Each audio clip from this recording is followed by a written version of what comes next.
Yuhu! Yan o, bigan o. Wow! Nice! Diba?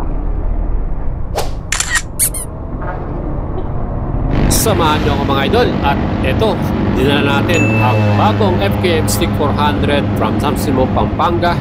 Pumunta tayo ng Bigan, Ilocos Sur para sa napakalayong 350 plus kilometer na ride. Yes! At umabot tayo ng almost 7 to 8 hours kasama ng pahinga dyan.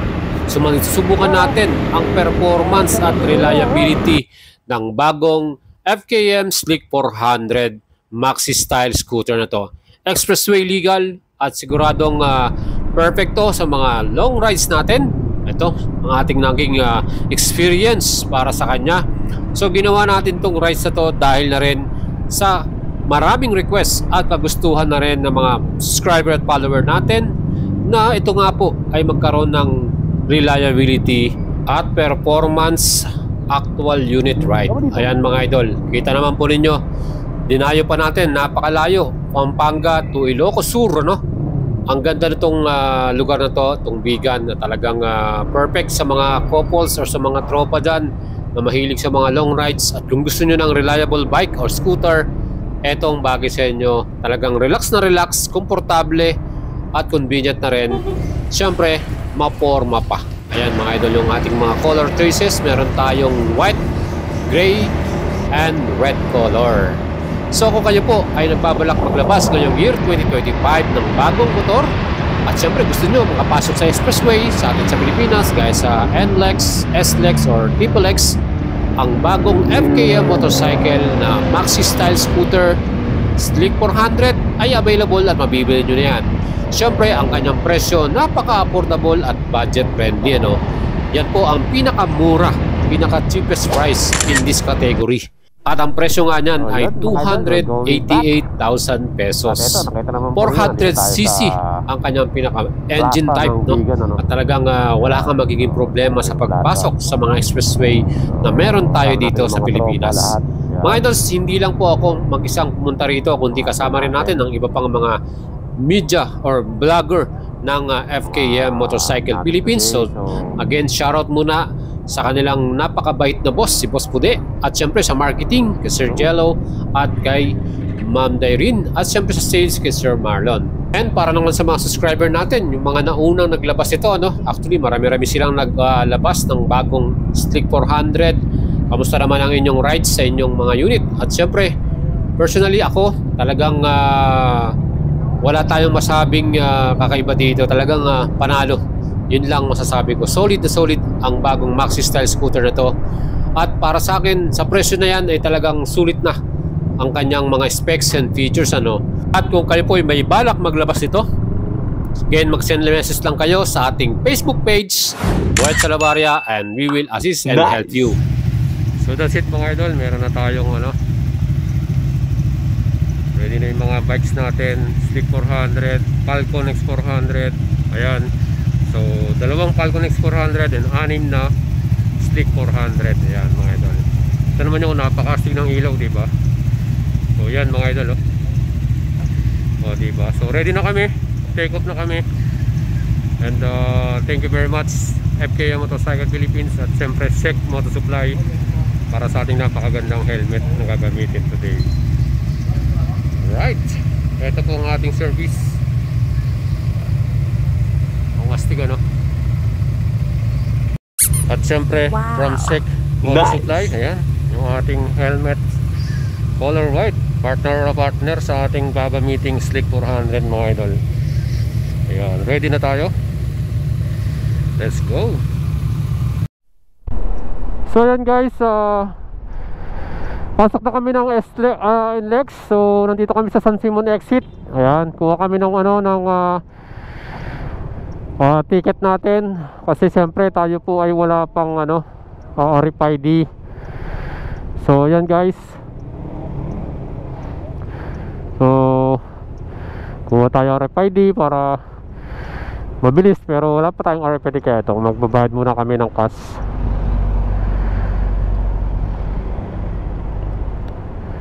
So time check is 5:29, 5:30 in the morning.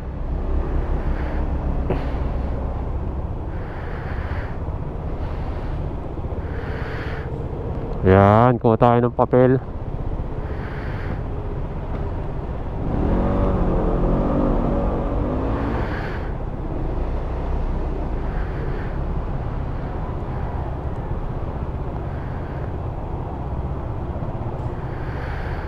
Cirque Moto.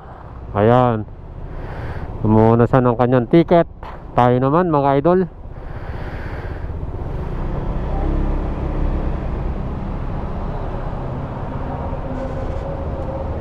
Alright. Tingnan natin sa ating bulsa. Thank you.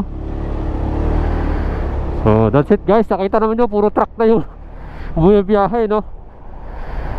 So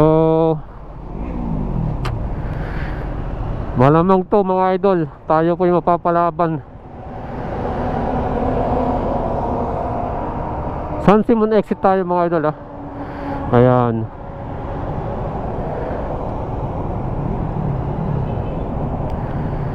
Alright, so mapapalaban ng ating Stick 400 Bigan Ilocos Sur. Let's go. Ayan. So diretso na tayo ng La Union, ano? TPLEX ang daan natin.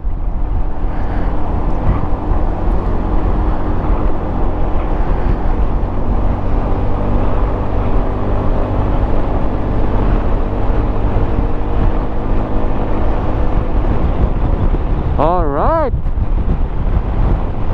92 na kagad tayo. Alam nyo mga idol, nung gumamit tayo ng Falcon, yung ating tawag dito, lakas ng hangin, salon-salon natin, ano. Pero dito sa ating Stick 400, talagang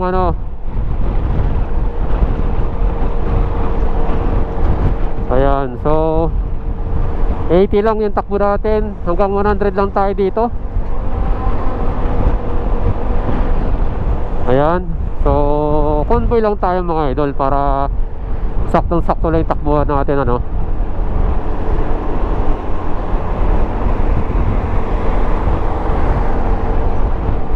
Siyempre medyo masikip dyan sa gitna. Dito muna tayo sa fast lane.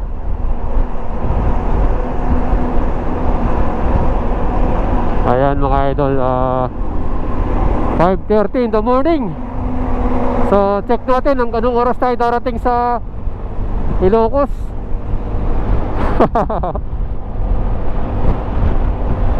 Sana maabot tayo before lunch. Nandun na tayo, no? Tingnan natin mga idol.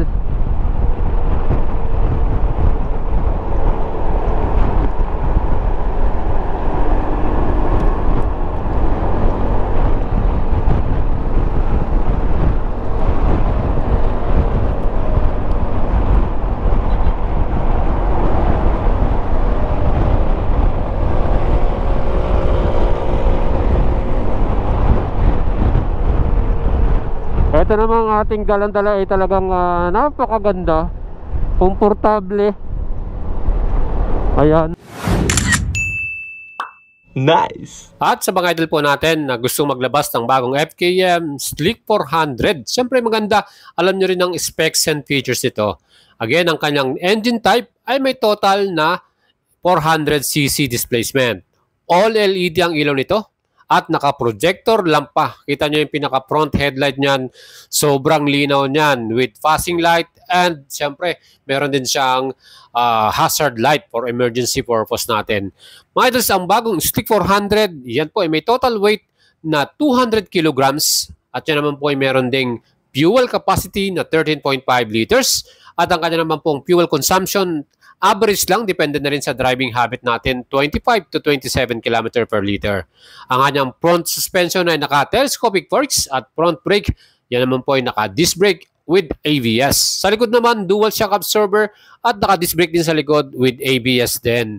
Ang mga idol, ang kagandahan din dito, ang ating pinaka-tire dito may sukat na 14 inch sa front, 120/70 by 14. Sa likod naman, 150/70 by 13 inch. And meron din itong compartment. Pwede natin ilagay ang ating helmet dyan, half-face helmet. At iba pa nating mga personal belongings. Kasyang-kasya itong half piece na yan. Pag sinarado nyo yung ating upuan, kaya nagkaroon tayo ng helmet test para dito, para mapakita sa inyo kung talaga bang uubra itong half face helmet. Pwede nating ilagay dito mismo sa kanyang luggage compartment, mga idol. Siyempre, ito pang kagandahan dito. Alam nyo ba, naka-keyless system na rin yan. Pwede nyo i-start ang inyong engine via keyless.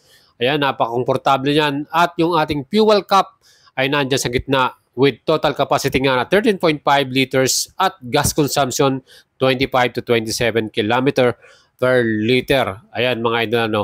Siyempre, ang lalagay nating gas dyan ay unleaded. Siyempre, kung big bikes, mas maganda yung premium na, yung color red, ano.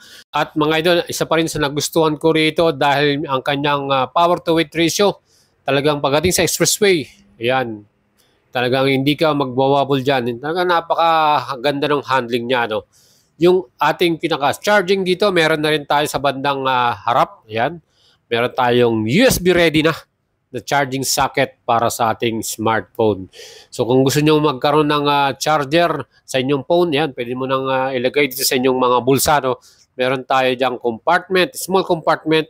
Yan, pwede natin ilagay yung cellphone natin dyan habang naka-charge doon sa mismong USB charging socket natin. At syempre meron din naman yung cover kaya hindi mababasa yung ating gamit. At ito pa mga idols, yung ating keyless, andyan meron tong lock and unlock. Plus meron ding opening ng ating upuan. So hindi mo na kailangang pindutin mismo doon sa ating keyless. Nandito na sa mismong keyless fob natin. Ano. Meron din siyang manual key. Ano? Kung gusto nyong buksan via manual, hindi nag-ano yung kanyang pinaka-keyless, yung kanyang automatic. So pwede nyong i-manual din yan. At syempre kung ikaw ay merong napaka-kapal na upuan na foam, napaka-komportable niyan. Ang kanyang seat height ay 745mm. O diba, astig mga idols, naka-emblem pa yan at naka-TFT display na rin. Yan po ang ating bagong Slick 400. O ayan, medyo ano, Rosario La Union tayo mga idol. Ayan o. Diba, solid. ZX6R. As you can see, ang dami ng mga riders dito. Ayun, hanggang doon sa dulo. So, kami na yung naiwan dito. May hinihintay lang kami. So, yan. Ang Team FKM nandito pa sa Rosario La Union. Team Rebel 500. Ayan. Bogey, oh. Diba? Solid.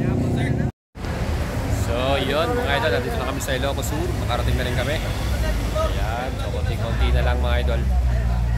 Bigan na tayo. So, thank God, safe yung ating ride at mga namang masyadong aberya. Hey. Hanep.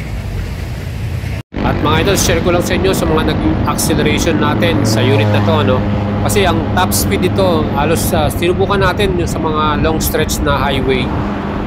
Nakapag-register tayo ng 135 km per hour. So yun yung pinaka parang sumagat siya, no? Pero para sa akin, sakto-sakto lang yung top speed niya. Hindi naman natin kailangan din na sobrang bilis, ano? Kasi nga, eto, maxi style to, comfortable touring ride. So mas maganda na takbong pogi at mas safe tayo.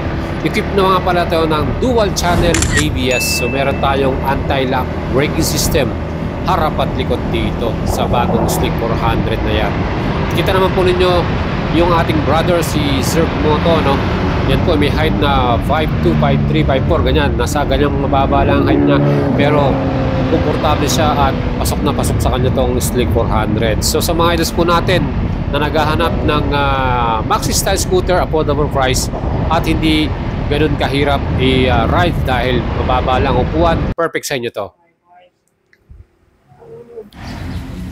So yun mga idol, ito nandito na tayo ngayon sa Bigan, Ilocos Sur. Dito tayo sa Calle Crisologo.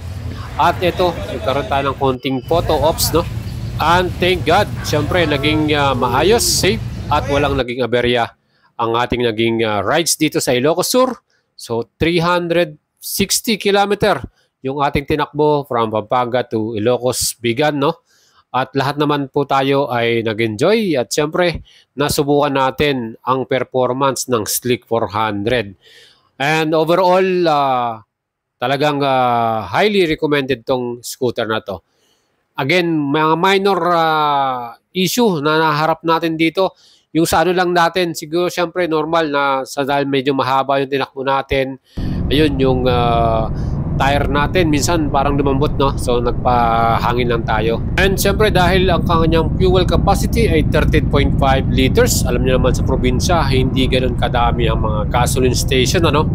Well, half of the way talagang nagpagas tayo. Hindi natin na naubos kagad natin yung full tank nito. So sa average fuel consumption, ang masasabi ko lang, dahil itong unit na to ay for break-in period pa, no? Medyo mataas yung consumption. Sa in-expect natin mga 25 km per liter, pero tayo tingin ko nasa 23 to 24 yung ating naging fuel consumption dito. Ayan mga idol. So yun yung mga nakita kong mga nangyari or naharap natin during these long rides. And overall mga idol, ano, ang laking bagay talaga yung meron kang ganitong scooter na merong malaking windscreen. Yan naman po yung mga good points na nakita natin, good benefits. Talagang hindi nakaka-stress yung rides. Hindi natin salong-salo yung hangin na malakas, no? Ano kung mabilis yung takbo natin. And isa pa sa mga nakita ko, dapat meron tong traction control. So yun yung dapat idagdag nila sa version 2 ng Slick 400 version 2. So magkaroon sana sila ng update nito. Siyempre iba pa rin yung may traction control, lalo na kung mga nasa lugar tayo na medyo mabuhangin, ano, yung dinadaanan natin, medyo may konting mga lupa. Siyempre makakatulong yun, added safety para sa atin. And sa braking power nito, isang good points na sa atin, yung ABS talagang agad na agad, ano. Ang lakas ng stopping power ng motor na to. At tuloy may mga chances din tayo na dumaan tayo sa mga town or mga bayan, ano, at maraming tao, maraming sasakyan. So doon nagagamit natin yung braking ability nito, yung kanyang ABS, anti-lock brake system. Dahil nang pumunta tayo sa Ilocos, napakadaming riders na pumunta dyan. Siyempre tayo po ay hindi naman tumatakbo ng mabilis, so nasa bandang side lang tayo lagi. So pinabayaan natin silang mauna na. Tayo naman ay chill lang yung ride natin para dito sa Slick 400. So again, sa mga nakasama ko ng mga vlogger din, so naging maganda yun, parang naging ano na rin to, team building eh, no? So na-meet natin sila at nakasama. So nagkaroon tayo ng mga other points para sa ating paggawa ng vlog. And syempre naka-share din tayo ng ating mga naging experience. So overall mga idols, ano, salamat sa FKM Motorcycle Philippines para sa ganitong opportunity at ang ganda ng ating naging experience kasama yung kanilang team or management, marketing, Sir Angelo, no, saka si Boss nandyan din, at syempre si Sir Marlon. Sila yung mga nag-organize ito. So hopefully next magkaroon ulit tayo ng isa pang ganitong klaseng ride, maybe bandang south naman, mga vehicle ride, ano, gandang subukan din natin. And abangan po natin this year 2025, marami pang mga new models na ilo-launch ang FKM Motorcycle. Kung kayo po ay looking for the reliable bikes, no? Even ito po ay gawang China pero assembled dito sa Pampanga, no, sa kanilang warehouse sa San Simon. Isa to sa mga quality made na Chinese bike, masasabi natin, at napaka-supportive din ng kanilang after sales dito. Kaya talagang pag nasubukan nyo mga idols, sigurado mag-enjoy kayo dito sa bagong FKM Slick 400. Mga idols, kung kayo po ay may balak bumili nito, pwede kayo tulungan, ma-assist natin kayo, ano? Alam nyo naman, advocacy natin at tumulong sa mga naghahanap ng kanilang dream bikes, any brand yan, especially FKM Motorcycle. Marami na tayo natulungan din ng mga aspiring new owners ng bagong FKM Slick 400. So congratulations sa mga natulungan natin, at syempre sa year 2025, sa mga gusto pang bumili at makakuha nito, mag-send message lang kayo sa ating Facebook page, Boy Chalabaria. And para sa ating mga sponsor na nagbigay din sa atin ng konting salamat din para sa kanila sa premium gears, no? And siyempre sa Axor Helmet Philippines, yung ating naging sponsor ng rides ito sa Sec Moto Supply Helmet. Yan, napakaganda ng helmet nila. And siyempre sa ating mga idols na lagi sumusuporta sa atin, maraming salamat po sa inyo at lagi kayong nakatabay at nakasuporta sa ating channel. Right, sa inyo, mas marami pa tayong ginagawang vlog and video para sa mga upcoming models na paparating sa Pilipinas ngayong 2025. Tumutok lang kayo sa atin lagi sa YouTube at Facebook dahil i-update natin kayo. Nice!